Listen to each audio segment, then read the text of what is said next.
What if Darth Plagueis had received visions of Anakin Skywalker before the events of the Phantom Menace? What would happen then?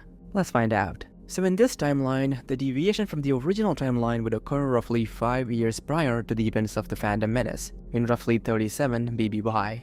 So let's begin the story. In the darkness of his hidden facility on Sojourn, Darth Plagueis, the wise Mune Sith Lord, was consumed by visions. These visions had been plaguing him every time he closed his eyes, haunting his thoughts and unraveling the fabric of his usually unshakable focus. In these visions, Plagueis saw a being, a human, a child. The significance of this child was shrouded in mystery. Yet Plagueis, a strong disciple of the Force, did not dismiss these visions. He knew that the Force was trying to tell him something crucial. And so Plagueis decided to peer deeper into these visions to find out what they mean. In that effort, Plagueis sat in his meditative chamber, the dim lights casting long shadows on the cold, metallic walls. And having begun his meditation, Plagueis focused on the visions, letting the Force guide him deeper into their meaning. The human child appeared clearer with each meditative session. During one of these sessions, Plagueis saw the child surrounded by endless dunes of sand, under the harsh light of 2 suns. Plagueis realized that whoever this being was, he most likely resided on a desert world with twin suns. But which one? The galaxy was vast, and there were many such planets. And because of that, Plagueis had to rely on the Force to guide him to this planet. In the heart of his facility, Plagueis opened a large star map of the galaxy. The holographic map projected every sector, every star system, and every hidden corner of the galaxy. Plagueis knew he had to be patient. He sat before the map, closed his eyes, and let the Force flow through him. He extended his hand, manipulating the star map, asking the Force to guide his movements. Hours turned into days as he sat before the star map, but the Force was patient, and so was Plagueis. Slowly, the swirling stars and systems narrowed down to one sector, and then to one system. Plagueis opened his eyes to study the star system he had been guided to. The Tatooine system was a binary solar system located in the Arcanus sector of the Outer Rim territories. The system's twin suns, Tatoo 1 and Tatoo 2, bathed the harsh desert world of Tatooine in relentless light and heat.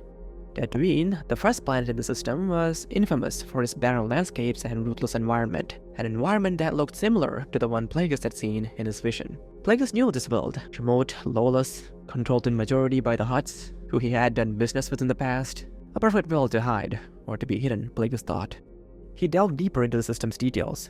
The planet was part of the galactic frontier, located in Grid Square R16, along trade routes like Mumble's Turnaround and the Trielis trade route. Tatooine's native species included the scavenging Jawas and the fierce Tusken Raiders, but its population was a mix of various other species, including the likes of Hutts, Toydarians, and humans. The planet's economy was driven by imports of consumables, technology, and water, with the major exports being delirium oil, silicac oxalate, and slaves.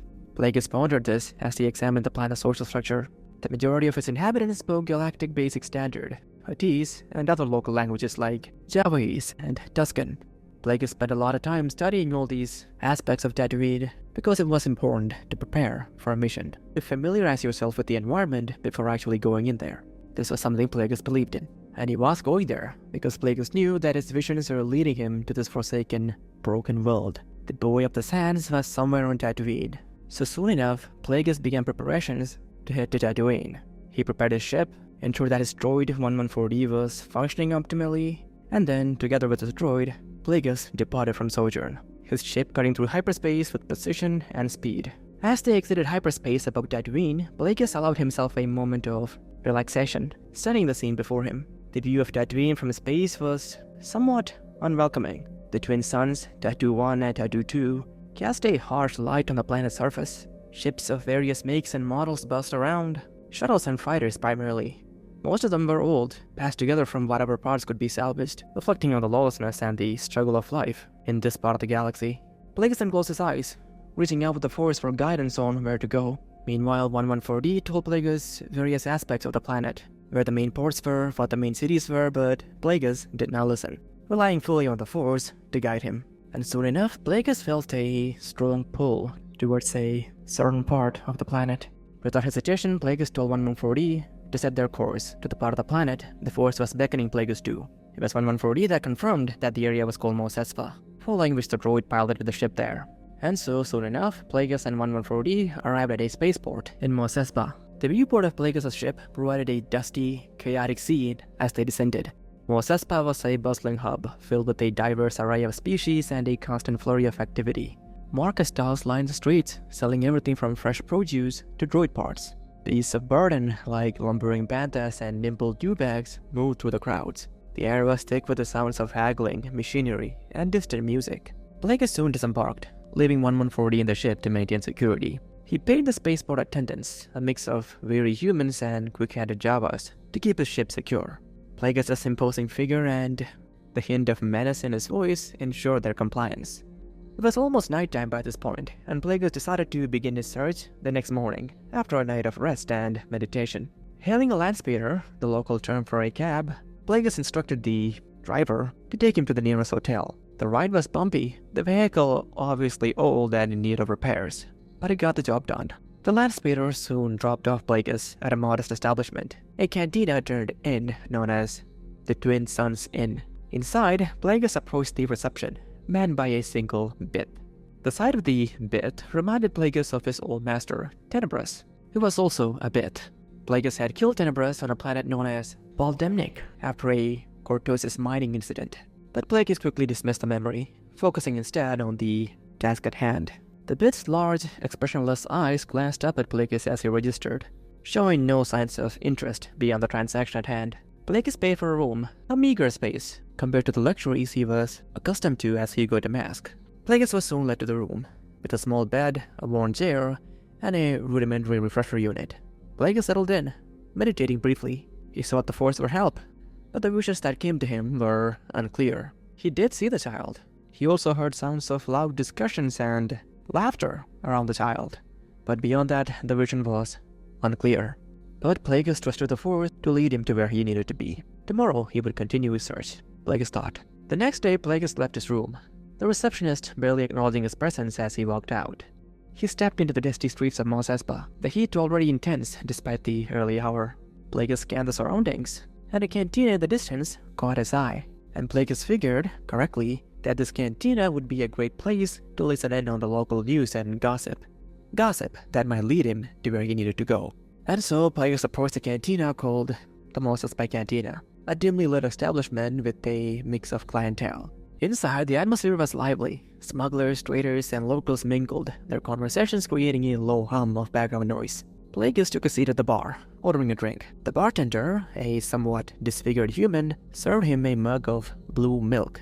Plagueis studied the drink for a moment, and he began sipping it down slowly, his eyes scanning the room, his ears attuned to the conversations around him. He could hear snippets of deals being made, complaints about the heat, and the usual banter of a rough and tumble crowd. But he was listening for something specific, something that would lead him to where he needed to go, something that would lead him to the subject of his visions. The Force had guided him this far, it would reveal the next step when the time was right. Plagueis knew this, and in his long life, Plagueis had experienced such events multiple times. And then, after a short while of sitting there, Plagueis overheard a conversation that piqued his interest. Two Trandoshans at a nearby table were engaged in a heated discussion. Their reptilian voices carried a hissing quality as they spoke about their plans. Plagueis could easily discern the gist of their conversation. They were talking about selling slaves for double the money on Trandosha, their homeworld. Plagueis kept listening, sensing that this could quite possibly lead him somewhere. The Trandoshans continued, mentioning hunting planets or reserves, seemingly planning to hunt slaves. And then, they said something that caught Plagueis' full attention. The hot private slave trade. There was a certain significance to their words that resonated with Plagueis, as if he was meant to hear it. Plagueis leaned in slightly, listening intently. The Trandoshans went on about the details of the slaves, discussing which ones to buy and where to take them. Plagueis absorbed every detail, his mutant mind working swiftly. And then, after a moment, Plagueis decided to make his move, and made his way over to the Trandoshans, who eyed him with suspicion. He introduced himself with a slight bow, his voice smooth and controlled. "Greetings, my friends," Plagueis began, his tone polite and somewhat out of place for a place like this. "I couldn't help but overhear your conversation about slave trade. My name is Verin Thal, an entrepreneur with intentions that span various sectors, including those that involve more discreet transactions." The Trandoshans exchanged glances, their eyes narrowing as they assessed the mutant standing before them. They studied his appearance, especially the transpirator on Plagueis' face. and immediately dismissed him as another weak, number-obsessed mune. "Entrepreneur, huh?" one of them hissed, his voice dripping with disdain. "What do you want with us? Go count your credit somewhere else, mune," he said. Plagueis smiled, unperturbed by their rudeness. "I assure you, I am not here to waste your time. In my line of work, information is as valuable as credits. I am interested in observing this trade you mentioned. Perhaps we can come to a mutually beneficial arrangement." The second Trandoshan, larger and more scarred than the first, leaned forward with a sneer. "You think you can just buy your way into Gordula the Hutt's private auction? It's not a place for things like you. You'd be better off sticking to your hollow sheets." Plagueis laughed lightly, a calculated move to disarm their hostility. Plagueis knew how to interact with the different beings he came across, how to get them to tell him or to reveal to him exactly what he needed. "Appearances can be deceiving, my friend. While it is true that I deal in numbers, I also deal in power. Information is power, and I believe we can help each other." The Trandoshans eyed him warily, sensing something different about this mune. The larger one spoke again, his tone still mocking but tinged with curiosity. "And what makes you think we need your help?" Plagueis leaned in, lowering his voice to a conspiratorial whisper. "I have connections, resources that could prove useful to your endeavors. All I ask in return is the opportunity to observe the trade." The Trandoshans exchanged glances once more, the promise of resources tempting them. The larger one then pulled out some form of membership card, and then waved it mockingly in Plagueis' face. "You need one of these to get in," he sneered. "Without it, you are not getting anywhere near the Hutt Palace. And trust me, Mune, you can't just buy one with your money. A weakling like you would be robbed and killed if you tried."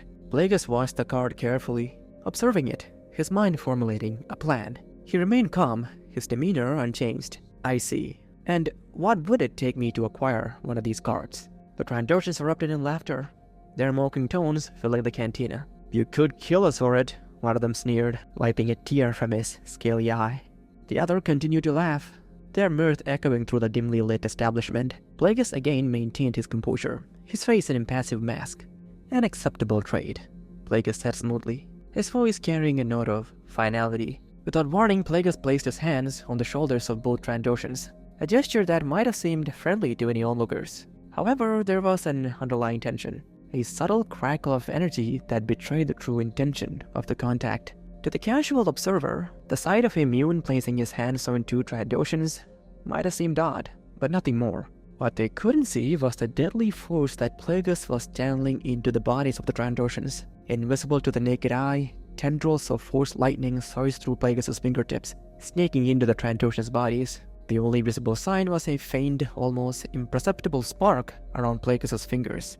The Trandoshans' laughter died in their throats, their eyes widening in shock and horror. Their bodies convulsed slightly as the lightning coursed through them, sending waves of pain through their systems without causing any outward spectacle. Plagueis maintained his grip, ensuring the energy remained contained in their bodies, minimizing any external display of lethal force. As their bodies went limp, Plagueis released them, carefully lowering them onto the table with the force. The Trandoshans slumped forward, their lifeless forms making no noise other than the soft thud as they hit the surface. The cantina patrons, engrossed in their own dealings, paid no mind to the scene, oblivious to the death that had just occurred in their midst. Side note, in the original timeline, no one really cared when Han Solo visibly shot Guido to death, so these type of things are a usual occurrence on Tatooine, not worthy of much attention. And especially in Plagueis' case, no one really saw what he did. All they saw were two Trandoshans who seemed too tired and sleepy all of a sudden. Following this, Plagueis calmly retrieved the card that had been mockingly waved in his face moments before.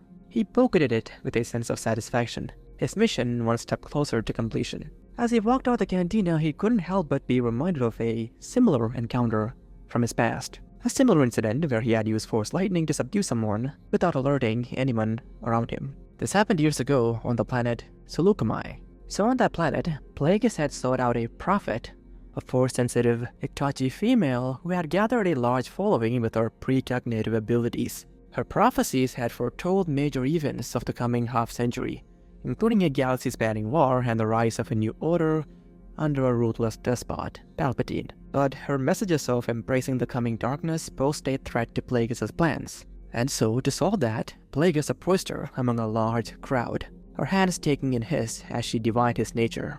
"You wear the darkness of the future," she had said to Plagueis, her voice filled with awe. "It is I who have sought you, I should be your handmaiden, the woman said to Plagueis. Unfortunately not, Plagueis had replied, his grip tightening on her arms. Your message is premature and dangerous to my cause, he said. Then let me undo it. Let me do your bidding, she said. You are about to, Plagueis said, before striking her dead with force lightning through his grip. And when he killed her, no one around Plagueis saw that it is he who did it, because Plagueis' force lightning had flown directly into the body of the prophet, which is exactly how Plagueis, in this story, had killed the Trandoshans. Anyways, upon exiting the cantina, Plagueis examined the card he had taken from the Trandoshans, noting that the card looked somewhat golden, obviously expensive, and adorned with intricate symbols. Conveniently, it bore no details of ownership, a fact he had noticed earlier when the Trandoshan mockingly waved it in his face. This anonymity was perfect for avoiding traces, Plagueis thought, and so at this point, Plagueis decided to head on over to Gardula or Jabba's palace. But there was still a small issue, and this issue was that Gardula the Hutt and even Jabba knew Plagueis. They had met with him. They didn't know him as Darth Plagueis, but as Ego Damask. This happened because years ago, Gardula had sought financial assistance from Plagueis to wrest control of Tatooine from the Desilic Hutt clan. So basically there were different clans of Hutts. Jabba's clan was known as Desilic, while Gardula belonged to a clan known as the Zadi. So Plagueis had agreed to fund her takeover, admissioning massive gambling profits from the planned pod race course. So the deal had been sealed, but 30 years later, Plagueis went back on this agreement with Gardula when he struck a new deal with Jabba, seeking to fund Gardula's ventures to allow Jabba to economically siege his rival. In return, Jabba revealed some vital information to Plagueis. So Plagueis felt justified in betraying Gardula, but Gardula soon sought revenge against Plagueis by siding with some of Plagueis' enemies. Gardula and her allies soon planned an attack against Plagueis, but Plagueis survived, and all except Gardula were killed by Plagueis through Sidious and Maul. Gardula escaped because she fled to Jabba, and became an accomplice of Jabba basically. But as Plagueis pondered this, he realized that no one, including Gardula, would expect Ego Damask to be on Tatooine. His disguise as a wealthy mule in search of slaves would keep him hidden in plain sight. And if he was indeed recognized, the Hutts and their allies would prove little challenge to him, Plagueis thought. Confident in his plan, Plagueis hailed another landspeeder, instructing the driver to take him to the Hutt palace. The ride was long, the driver, a Twi'lek, barely speaking, which suited Plagueis just fine. As the speeder moved through Mos Espa, Plagueis took in the sights, the bustling markets, the chaotic blend of species moving about their business. It was truly a rare sight, showcasing the galaxy's diversity and lawlessness. Arriving at the Hutt Palace, Plagueis took a moment to marvel at the opulent yet fortress-like structure. It was Jabba the Hutt that owned the palace, and Gardula, now over 700 years old, resided under his dominion. Plagueis paid the driver and asked him to wait till Plagueis returned, promising the driver more credits. And then Plagueis approached the entrance of the palace, the membership card ready in his hand. The guards eyed him warily, but allowed him entry after scanning the card. Inside, the place was a stark contrast to the desolate exterior. The air was thick with the scent of exotic spices and the sounds of decadent revelry. Slaves and sycophants moved about, attending to the whims of their Hutt masters. Plagueis moved through the grand hall with purpose, his presence attracting some attention, but not enough to warrant a reaction from Plagueis. Plagueis was soon directed to the auction chamber, a lavishly decorated room filled with bidders from various parts of the galaxy. The atmosphere inside was charged with the thrill of competition, as wealthy patrons eyed the various slaves on display. Plagueis positioned himself in the back, observing the proceedings with keen interest. The being he sought in his visions was nowhere to be found, but Plagueis knew that the Force would guide him when the time was right. And so, for the moment, Plagueis stood there, eyeing the surroundings and looking out for possible threats. Plagueis noted Gardula in a viewing gallery, reclining on a plush dais with goblets of drink scattered around her. The Hutt was in no position to recognize him, lost in a haze of inebriation. Her laughter echoed through the chamber, mingling with the raucous sounds of the auction. Slaves were paraded before eager bidders. Plagueis watched the proceedings with a detached interest. Plagueis thought of the Jedi as he watched this. The Jedi spoke of peace and order, how they would protect it at all costs, but despite having the power to stop things like slavery, the Jedi do nothing. As he stood there, deep in thought, a disturbance caught Plagueis' attention. He turned to see a woman, her expression a mix of fear and defiance, surrounded by a group of weak-way pirates. The pirates were grumbling and gesticulating wildly, apparently upset over the lack of drinks on the tray the woman was carrying. Plagueis' keen senses picked up the heated argument. One of the pirates, a particularly charismatic weequay with a wide-brimmed hat and a mischievous grin, was yelling about profits. "I can't make any damn profits if I'm not drunk enough to forget the sandpit," he bellowed, his voice rough and slurred. Plagueis approached his presence and noticed it first in the chaos. As he drew nearer, the tension escalated. The hat-wearing pirate pulled out a blaster pistol, waving it menacingly in the woman's face. "You better bring us more drinks or else," he said. Plagueis' eyes narrowed as he focused on the band of pirates. He stepped forward and addressed the pirates, his voice a smooth and dangerous whisper. "Perhaps you should threaten him instead," Plagueis suggested, gesturing to a well-armed guard standing in the distance. The guard was a massive Trandoshan, his armor gleaming under the dim light, a vibro axe slung across his back. So Plagueis didn't just speak the words. He infused them with the Force, exerting his will upon the pirates, their weak minds crumbling to Plagueis' will. The hat-wearing pirate's eyes glazed over momentarily as the suggestion took hold. "Yeah, we should," he muttered. As Plagueis and the woman watched, the pirates turned and approached the Trandoshan guard, their blasters at the ready. "Get us some drinks, scum," the lead pirate demanded of the guard, as his gang, who were also under Plagueis' influence, stood right behind him. The Trandoshan's response to this request for drinks was swift and brutal. Within moments, he swung his vibro axe with lethal precision. The blade cut through the air, severing limbs and spilling blood. The pirates barely had time to react before their lifeless bodies crumbled to the floor. This got the attention of some of the clientele in the chamber, but all they did was cheer at this. The guard then moved with deadly efficiency, dragging the pirates' remains away, likely to be fed to a rancor or disposed in some other manner. It didn't matter. Plagueis watched the scene unfold with satisfaction, then turned his attention to the woman. She was still trembling, clutching the drinks tray tightly. He approached her, his demeanor shifting to one of calm reassurance. "Are you alright?" he asked, his voice gentle yet commanding. "Yes, thank you," she said, bewildered but clearly too stressed to question Plagueis' intervention. With a note of gratitude, she walked away, her steps quickening as she headed towards a corner of the room. Plagueis followed her with his eyes. He saw her approach a small alcove tucked away from the main hall. It was a modest, makeshift resting area, clearly intended for staff. And there, amidst the chaos of the auction, sat a child.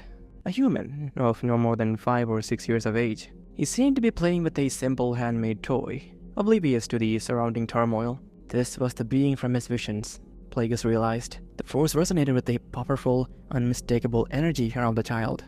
This is why he was here. As Plagueis watched, the woman knelt beside the boy, her demeanor softening as she handed him a small piece of bread from her pocket. The boy looked up, smiling at her with a warmth that contrasted sharply with the cold indifference of their surroundings. Plagueis knew that he had to be subtle. He needed to confirm his suspicions about the child's significance, specifically his potential Force sensitivity. Plagueis approached the woman and the boy quickly, his presence causing her to look up warily. "May I speak with you for a moment?" Plagueis asked. The woman nodded hesitantly, rising to her feet. Plagueis glanced at the boy, who was now watching him with wide, curious eyes. "What is your name?" Plagueis asked the woman. "Shmi," she replied softly. "Shmi Skywalker. And this is my son, Anakin." Plagueis nodded solemnly at Shmi's introduction. "It's a pleasure to meet you both," he said, his voice gentle. He then knelt down in front of Anakin. "Hello, young one," he said. Anakin smiled, clutching his toy closer. Plagueis could feel the Force falling around the child. Standing back up, Plagueis addressed Shmi. "I must speak with you about something important," he said, his tone serious. "I am a Jedi Knight. My name is Verin Tal, and I've been led here, I believe, by fate, to find you and your son." Shmi's eyes widened, a mix of disbelief and weariness on her face. "A Jedi?" she whispered, glancing around nervously. "I'm sorry, but that's hard to believe. We don't see your kind here." Plagueis nodded understandingly. "I know it must seem strange. The Jedi rarely venture this far into the Outer Rim, but I assure you, I am here for a purpose." Shmi's brow furrowed, her protective instincts clearly kicking in. "And what purpose would that be?" she asked, her voice low but firm. "The galaxy has guided me to your son," Plagueis explained carefully. "He has a remarkable gift, one that could change his life." Shmi looked down at Anakin, who was now playing with his toy, oblivious to the weight of the conversation. Her expression softened slightly, but the weariness remained. "What do you mean, a gift?" she asked. Plagueis chose his words carefully, his plan here being to convince Shmi Skywalker that he was a Jedi, to convince her to hand over her child to him. "Have you ever noticed Anakin doing things that seemed abnormal? Perhaps knowing things before they happen or having unnatural reflexes?" Shmi did not respond immediately, but the expression on her face spoke volumes. I understand your caution, Plagueis said gently. You have every right to be protective of your son, but I've come to offer him a chance, Plagueis said.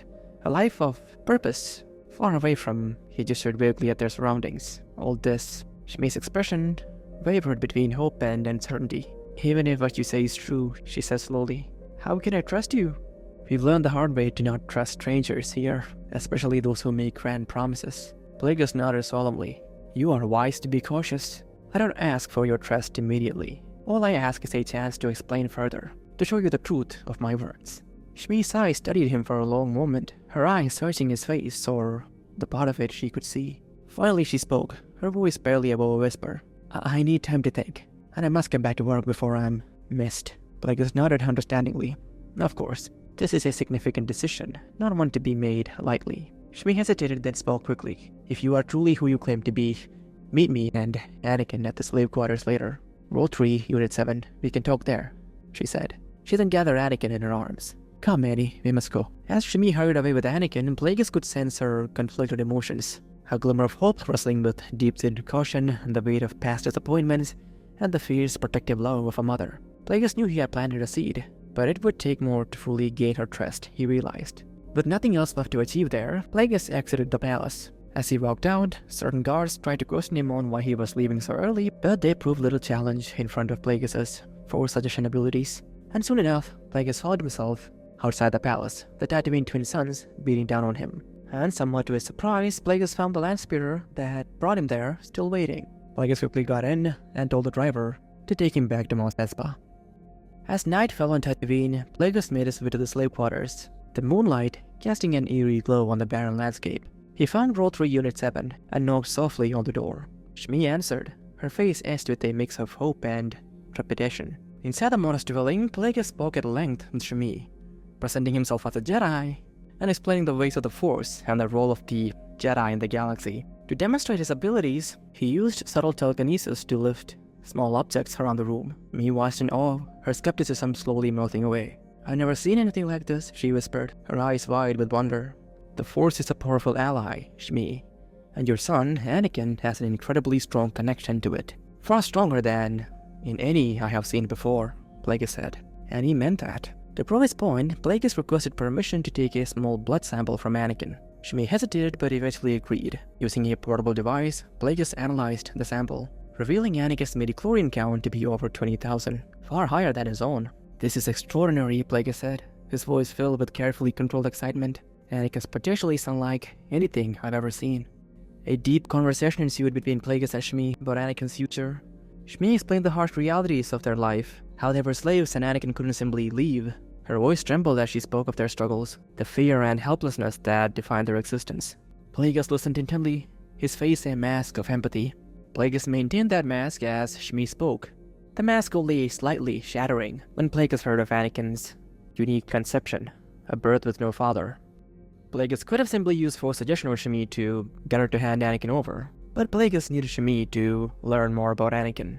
And also, Plagueis usually only turned to aggression when other methods of negotiation failed. That wasn't the case here. Shmi had fully believed that Plagueis was a Jedi, come to save her son. Think of the good he could do, Plagueis eventually urged, the lives he could change. Is that not better than the life of a slave on Tatooine? Shmi's eyes filled with tears as she looked at her sleeping son. That is all I have, she whispered. Plagueis nodded sympathetically. I understand your pain, Shmi, but consider the pain of watching him grow up here, never reaching his full potential. The Order can offer him a future beyond anything Tatooine can provide. As the night wore on, Shmi's resistance began to crumble. She saw the logic in Plagueis' words, the opportunity for a better life for her son. Though it pained her deeply, she knew she had to let him go. I will make sure Anakin is set free, Plagueis said with quiet assurance. I will return tomorrow to free him and take him to his future. Very well, Shmi said softly when she finally agreed. I will tell him and prepare him for tomorrow. As Plagueis left the quarters and returned to his room, he remained attuned to the Force, sensing the emotions emanating from Shmi and Anakin's dwelling. He felt waves of joy, sorrow, and hope intermingling, a mother's anguish at the impending separation from her child, tempered by the promise of a brighter future. There was also a sense of excitement and nervousness from Anakin, as the young boy grappled with the idea of leaving the only home he'd ever known. Plagueis allowed himself a small smile of satisfaction. Everything was proceeding just as he wanted it to. The next day, in the early morning, Plagueis returned to the slave quarters, finding Anakin and Shmi preparing for their imminent separation. Anakin's eyes were wide with a mix of excitement and trepidation. As he gazed up at the moon, Plagueis knelt down, his voice gentle as he spoke to the boy. "Are you ready for your new adventure, young Skywalker?" he asked. Anakin nodded hesitantly, clutching a small bag of meager possessions. "I think so," he replied, his voice small but filled with determination. Plagueis then turned to Shmi, his expression seeming to soften. "There's been a change of plans," he said. "I contacted the Order last night, and we came to the decision that you, Shmi, should also be set free." Shmi's eyes widened in disbelief. Plagueis smiled, a calculated gesture of benevolence. "It is the right thing to do. Anakin shouldn't have to worry about leaving you behind with that hut Gardula." The truth, of course, was far more manipulative. Plagueis knew that this act of apparent kindness would cement Anakin's trust in him, making the boy easier to mold and control. It was a very small price to pay for the loyalty of such a Force-sensitive child, and for Hugo Damask, credits were not an issue. So soon, together, the three of them made their way over to Gardula. Plagueis strode in confidently through the opulent halls, Shmi and Anakin trailing behind him. The hot crime lord was reclined on her dais, her bulbous eyes narrowing as she saw the approaching trio. Plagueis studied her for a moment, sensing in her no hint of recognition for him, and beyond that, Gardula seemed extremely drunk. Plagueis then stepped forward, his presence commanding attention. He spoke in a clear, authoritative voice, negotiating Shmi and Anakin's freedom with a combination of persuasion and an ostentatious display of wealth. Credits flowed freely for Hugo Damask, more than enough to satisfy even a hot's greed. Gardula, bleary-eyed and focused slowly on the pile of credits before her, barely glanced at Plagueis. She assumed he was some naive, wealthy Mun from Munalist, not thinking much else of Plagueis. With a wave of her hand, she agreed to the deal, caring little for the fate of two insignificant slaves in the face of such profit. And so, sure enough, Shmi and Anakin Skywalker were free. As they left the palace, Shmi was overcome with emotion, tears of joy and disbelief streaming down her face. Anakin looked up at Plagueis with awe and gratitude, his young mind unable to fully comprehend the magnitude of what had just transpired. They soon made their way over to the spaceport where Plagueis' ship awaited. The time for farewells had arrived. Shmi knelt before Anakin, her hands gently cupping his face. "My son," she said, "this is your chance for a better life. Remember where you came from, but don't let it hold you back. I love you more than anything in the galaxy." Anakin hugged her tightly, tears welling up in his eyes. "I love you too, Mom. I'll make you proud, and I will return one day to take you with me," he said. Plagueis observed the scene with calculated interest, sensing these swirling emotions through the Force. Love, sorrow, hope, and fear all mingled together in a potent mixture. As they boarded the ship, Anakin pressed his face against the viewport, watching as the dusty surface of Tatooine receded below him. The planet that had been his entire world grew smaller and smaller until it was a speck of light in the vast expanse of space. Plagueis observed the boy, his mind already formulating plans. He could sense Anakin's potential. The child knew nothing of the Jedi nor the Sith, his mind a blank slate, ready to be molded. Anakin Skywalker was the ideal apprentice, maybe even more so than Sidious. The thought of Sidious, his current apprentice in a molly really, crossed Plagueis' mind, but Plagueis dismissed it quickly, because Plagueis had always believed that the rule of two came to an end with him. And there was also no reason to tell Sidious of Plagueis' discovery. With Anakin's unprecedented connection to the Force, a child born of the Force itself, Plagueis saw the opportunity to mold Anakin into perhaps the most powerful Sith of the Rule of Two era. As the ship entered hyperspace, Plagueis felt a myriad emotions emanating from Anakin. Excitement warred with fear, sadness with hope. The boy was a maelstrom of feelings. Plagueis knew he could use these emotions, channel them to shape Anakin into the perfect instrument of his will. The stars stretched into lines of light, carrying them towards a future that would reshape the galaxy. So what would happen now? Well, I suppose I'll continue the story in what if Plagueis trained Anakin. Do you have any ideas? Let me know in the comments below, and thank you to CJ Russell, Lord Newt, Rufus Nelson IV, Rashid, and Aaron for supporting me on Patreon, and thank you to Michael Sampson for becoming a channel member. If you too want to support the channel for $1 or more on Patreon, link should be in the description, and goodbye. Have an awesome rest of the day.